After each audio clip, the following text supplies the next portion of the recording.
দাদাকে দই চিড়ে খাওয়াবে বলে, আর সেই রিচুয়ালসগুলোই এখানে হচ্ছিল।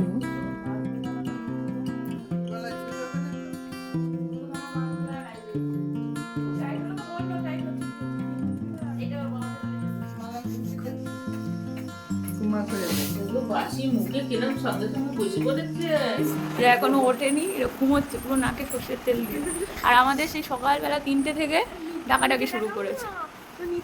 এই ওর নিত কোণে না নিত বর, আগে তাই বল কি অবস্থা।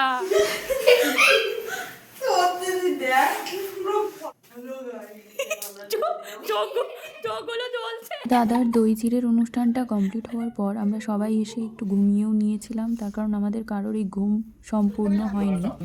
তারপর শুরু হয়েছিল দাদার বৃদ্ধির অনুষ্ঠান।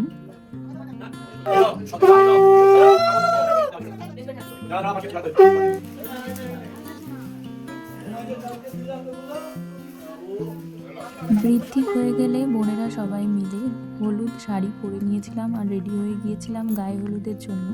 আর এখানে সবাই যাচ্ছিল, পাশেই একটি জাগ্রত কালী মায়ের মন্দির আছে, সেখানে পুজো দেওয়ার জন্য। তো এখানে রীতি আছে যে যে কোনো শুভ অনুষ্ঠান শুরুর আগে এই কালী মায়ের মন্দিরে পুজো দিতেই হয়। তো সেই জন্যই সবাই আগে কালী মায়ের মন্দিরে পুজো দিয়ে তারপর সবাই যাবে জলসইতে।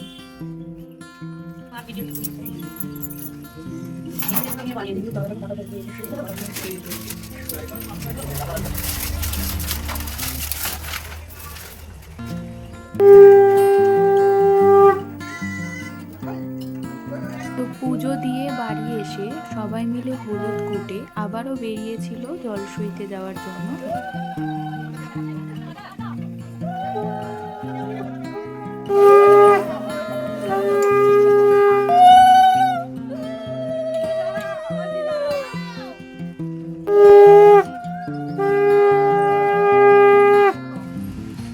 যা গলা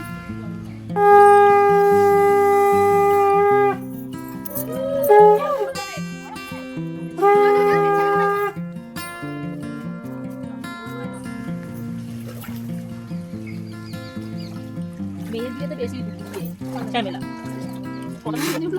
হ্যাঁ মেয়ের বিয়েতে বেশি পাস না।